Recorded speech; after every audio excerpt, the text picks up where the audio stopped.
اعوذ باللہ من الشیطان الرجیم بسم اللہ الرحمن الرحیم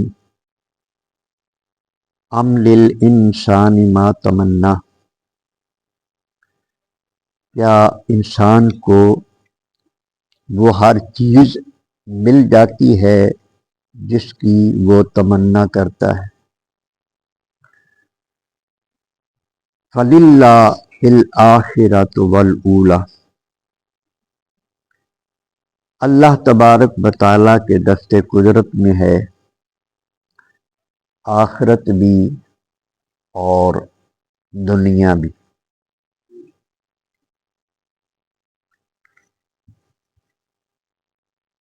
اس آیہ کریمہ میں اللہ تبارک و تعالیٰ نے ایک بڑی حقیقت سے پردہ اٹھایا ہے،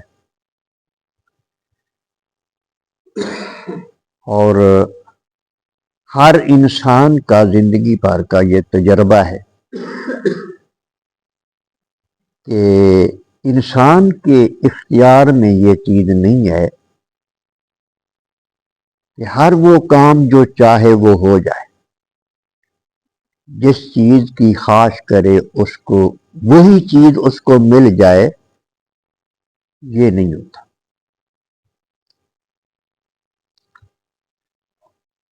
اور یہ بات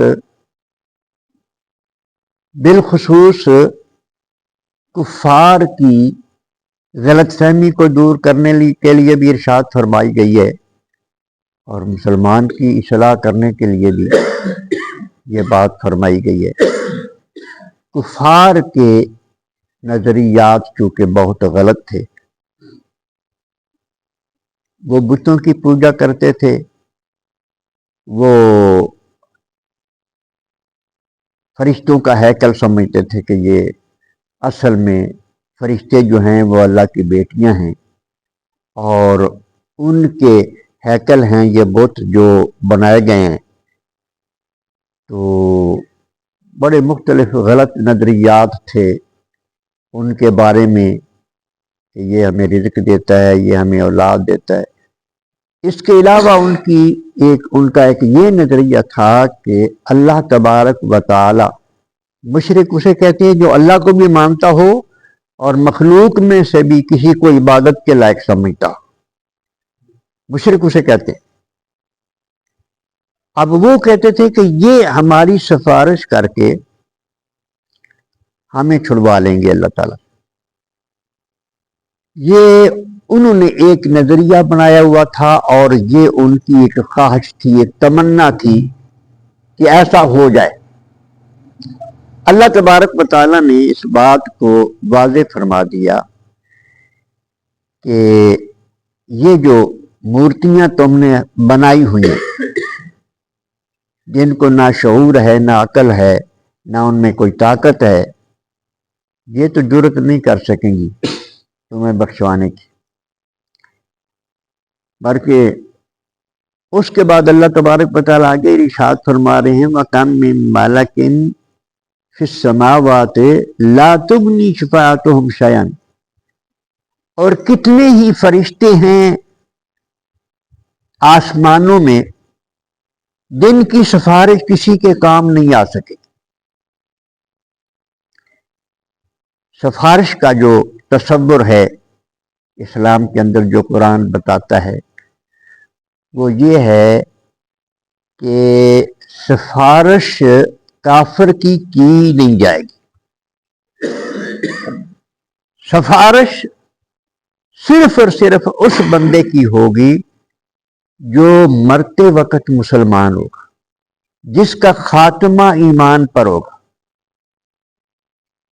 کبھی ایسا بھی ہوتا ہے کہ زندگی مسلمان کی حیثیت سے گزارتا ہے، آخر میں وہ مرتد ہو جاتا ہے، خاتمہ ایمان پر نہیں ہوتا۔ کبھی آخری ایام میں وہ اس اسلام قبول کر لیتا ہے۔ یہ ہر ایک کا اپنا اپنا مقدر ہوتا ہے۔ تو شفاعت صرف اس کی ہوگی جس کا خاتمہ ایمان پر ہوگا۔ جو کفر پر مرے گا، کافر اور مشرک رہے گا، اسلام میں اس کے لیے شفاعت کا کوئی تصور نہیں، کرے گا ہی کوئی نہیں، کوئی کرے گا بھی تو فائدہ نہیں ہوگا، کرے گا۔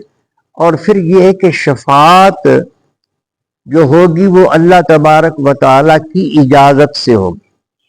شفاعت وہ کرے گا جس کے ہاتھ میں اللہ تبارک و تعالیٰ نے شفاعت کا علم عطا فرمایا ہے، وہ ہمارے آقا حضور سرور کائنات صلی اللہ علیہ وسلم، ان کی شفاعت بھی اللہ کی اجازت سے ہوگی۔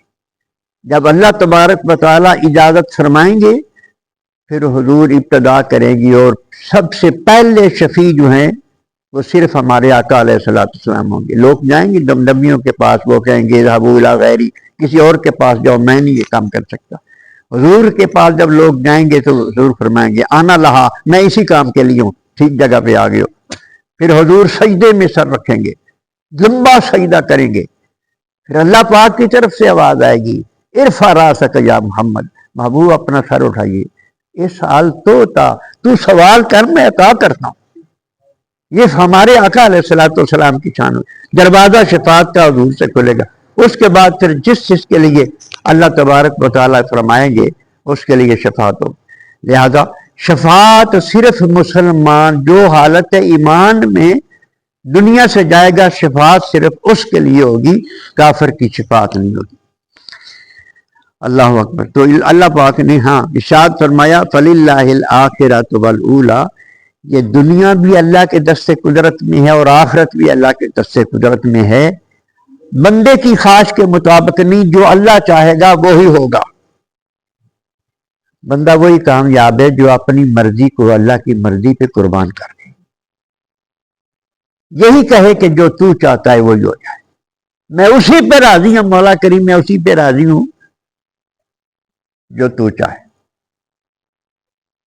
یہ بات سمجھانے کے لیے نہیں، ایک حقائق ہے، حقائق سچی ہے۔ تو آج پھر مجھے یاد آ گئی کہ اللہ کی مرضی پر جب بندہ ہو جاتا ہے نا تو اس کے وارے نیارے ہو جاتے ہیں۔ یہی بات ہی مشکل ہے کیونکہ ہم شروع سے بچپن سے ہم نے سیکھا یہ ہوتا ہے کہ میری بات مانی جائے، میں بے شک نہ کسی کی مانوں، جو میں کہوں گا ہماری فطرت یہ بن جاتی، اس طرح کام نہیں چلتا، اس کے آنے اس طرح کام چلتا۔ ایک درویش تھا باہر، وہ ککھوں کی کلی میں رہتا تھا، بادشاہ صبح واک کے لیے ادھر جاتا تھا۔ ایک دن دریا کے کنارے تھی اور سردی کا موسم تھا، وہ فقیر اس کے وہ جھونپڑی کے اندر تھا، تو بادشاہ وہاں جا کر پوچھتا ہے فقیر سائیں، اس رات سردی بڑی پڑی تھی، فقیر سائیں رات کیسی گزری؟ تو وہ درویش فقیر تھا، ان کی اپنی موج ہوتی ہے، وہ کہتا ہے ادھی تیرے ورگی تھی، ادھی تیرے تو چنگی گزری۔ بادشاہ نے بڑی حیرانگی سے پوچھا پتہ ہی میں کون ہوں؟ جی بالکل پتہ ہے، کون ہونا تو بادشاہ ہے، تو پھر میرے جیسی کیسے گزر گئی؟ میں کہا ایمان سے بتا، تو بہترین قیمتی بستروں پر تھا، تیرے نیچے بھی بہترین چیز تھی، تیرے اوپر بھی رضائی کوئی ریشمی وغیرہ ہوگی، لیکن بتا جب تو سو گیا تھا تجھے پتا تھا کہاں پڑا ہے؟ اس نے کہا نہیں، سونے کے بعد مجھے کوئی پتہ نہیں ہے کہاں پڑا ہے۔ اس نے کہا میں جہاں ہوں نا، میں جب یہاں سو گیا تو مجھے بھی کوئی پتہ نہیں کہ میں کہاں پڑا ہوں، تو پھر ایک جیسی ہو گئی کہ نا؟ انہوں نے کہا کہ جی یہ تو ہو گئی، تو میرے تو چنگی کی نہیں ہوئی۔ اس نے کہا جب آدھی رات گزر گئی تو میرے مولا نے مجھے، میرے محبوب نے مجھے آواز دی، مگر میرے اللہ نے مجھے توفیق عطا فرمائی، میں نے وضو کیا، مصلی بچھایا اور اس پہ کھڑا ہو گیا، پھر میری اس کے ساتھ باتیں ہوتی ہیں۔ یہ جو نماز ہے نا یہ اللہ کے ساتھ باتیں ہیں، پھر میری حاضری ہو گئی اس کی بارگاہ میں۔ پھر کسی محبوب کو ملنے سے بادشاہ جو سرور آتا ہے، تو یہ محبوب حقیقی کی ملاقات میں جو سرور ہے وہ تجھے کیا پتا؟ اس نے کہا ہاں یہ بھی میں مان گیا کہ یہ بھی مجھے یہ نصیب نہیں ہوا، یہ بھی تیرے نصیب میں ہے، مان گیا چنگی، ٹھیک ہے میں چلتا ہوں۔ نے کہا نہیں اور بھی ایک گل سننا، انہوں نے کہا سورج بھی میری مرضی نال چڑھ گیا، نے کہا اے نہیں میں مان سکتا۔ اس نے کہا بات یہ ہے میں یہ بھی تجھے منوا دوں گا، ایک وقت ایسا تھا کہ میں چاہتا تھا یہ میری مرضی ہے یہ پوری ہو، میری کوشش ہوتی تھی وہ مرضی پوری کرنے کی، لیکن ہمیشہ وہ جیت جاتا تھا، میں ہار جاتا تھا، میری نہیں کچھ جو وہ چاہتا تھا ہوتا وہی تھی۔ مجھے پھر اس چیز کا پتہ چل گیا، میں نے پھر اپنی ہر مرضی اس کی مرضی پہ قربان کر دی۔ میں نے اب یہی چاہا کہ جو وہ چاہتا ہے وہی ہو، میں اپنی مرضی میری رہی کوئی نہیں۔ تو علامہ اقبال نے یوں نہیں کہہ دیا کہ خودی کو کر بلند اطلاع کہ ہر تقدیر سے پہلے خدا بندے سے خود پوچھے بتا تیری رضا کیا ہے۔ یہ علامہ اقبال کا شعر ہے، لیکن مطلب اگر یہ سمجھے کہ یہ کوئی حدیث تو نہیں ہے نا، اس پر حدیث بھی ہے۔ نبی کریم علیہ الصلوۃ والسلام نے ارشاد فرمایا، حدیث قدسی ہے کہ اللہ فرماتا ہے کہ میں جب کوئی کام کرنا چاہتا ہوں تو مجھے کوئی تردد نہیں ہوتا۔ تردد یہ ہوتا ہے کہ یہ کروں یا نہ کروں، نتیجہ کیا ہوگا پتہ نہیں کیا ہوگا۔ اللہ فرماتا ہے مجھے تردد نہیں ہوتا، میں جس کا ارادہ کرتا ہوں میں کر لیتا ہوں، مگر ایک جگہ پہ مجھے تھوڑا سا تردد ہوتا ہے۔ اللہ فرماتا ہے، یہ حدیث قدسی ہے اور بخاری شریف میں۔ وہ کیا ہوتا ہے؟ اللہ فرماتا ہے بندہ جب میرا دوست بن جاتا ہے نا، وہ مجھ سے عشق کرنے لگتا ہے، مجھ سے محبت کرنے لگتا ہے، اور جو میں نے اس کی آخر لکھی ہوتی ہے، موت کا وقت لکھا ہوتا ہے، وہ وقت آ جاتا ہے، لیکن ابھی وہ دنیا سے نہیں جانا چاہتا ہوتا، وہ دنیا سے جانا ابھی پسند نہیں کر رہا ہوتا، تو میں یہ پسند نہیں کرتا کہ اس کو میں زبردستی لے جاؤں، اس وقت مجھے تردد ہوتا ہے۔ پھر یہ ہوتا ہے کہ اللہ تبارک و تعالی اپنے فضل سے اس بندے کو جانے پر راضی کرتا ہے، اسے کچھ ایسی چیزیں دکھاتا ہے کہ جیسے وہ اس کا دل کرتا ہے کہ یا اللہ مجھے لے چل، مجھے وہاں لے چل جو مجھے دکھایا ہے۔ ایک حدیث پاک میں یہی ہوتا ہے، دو بھائی آپس میں جھگڑا کریں گے اللہ کی بارگاہ میں، تو وہ جھگڑا وہ ایک بھائی کہے گا یا اللہ اس نے مجھے بڑا ستایا، میرے بڑے اس نے حق مارے، میرے حق لے کے دے۔ اب وہ جو بندہ ہے وہ بھی توبہ، اس کے حق تو نہیں لوٹا چکا ہوگا لیکن اس نے توبہ کی، وہ بھی نیک آدمی۔ اللہ تبارک و تعالیٰ پھر نیکوں کے ساتھ ایسا کہتے ہیں ان پر اگر کسی کا حق ہوگا تو اللہ تبارک و تعالیٰ وہ حق وہاں معاف کروائے۔ جو مطالبہ کر رہا ہوگا نا، حدیث پاک میں آتا ہے جو مطالبہ کر رہا ہوگا نا، اللہ اسے فرمائے گا ذرا ادھر دیکھ، وہ دیکھے گا بڑے خوبصورت محلات، بہت خوبصورت، تو وہ بندہ کہے گا یا اللہ یہ کس کے لیے؟ تو انبیاء کے لیے ہوں گے جو بہت بڑے مرتبے والے لوگ ہیں، یا عام لوگوں کے لیے تو نہیں ہوگا۔ اللہ فرمائے گا یہ محل میں اس کو دوں گا جو اپنے بھائی کو معاف کر دے گا، تو وہ کہے گا یا اللہ میں نے معاف کیا۔ تو یہ اس طرح مطلب یہ ہے کہ اللہ تبارک و تعالیٰ کا یہ نظام ہے۔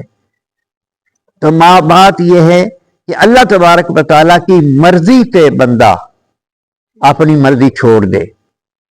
یا اللہ تجھے پتا ہے کہ میرے حق میں کیا بہتر ہو، یقیناً آسان تکرو شین واہ خیر الکم۔ ایسا بھی ہوتا ہے کبھی اللہ فرماتا ہے کہ تم ایک چیز سے کراہت کرتے ہو، یہ قرآن کی آیت ہے، تم ایک چیز سے کراہت کرتے ہو، تم پسند نہیں کر رہے، لیکن وہ تمہارے لیے بہتر ہوتا ہے۔ بآسان تو حب الشین بہو شر لکم، کبھی ایسا ہوتا ہے کہ تم ایک چیز کو پسند کرتے ہو کہ مجھے ملے، اگر وہ تمہیں دے دوں تو تمہارے لیے شر کا باعث بن جائے، اس لیے تمہارے مانگنے پر بھی نہیں دیتا، تم برباد نہ ہو جاؤ کہیں۔ واللہ یعلم وانتم لا تعلمون، اللہ جانتا ہے تم نہیں جانتے، اس لیے دعا یہی کرنی چاہیے، یا اللہ جو ہمارے لیے بہتر ہے تو جانتا ہے، ہمیں وہ عطا فرما۔ اللہ پاک ہمیں سمجھنے کی توفیق عطا فرمائے۔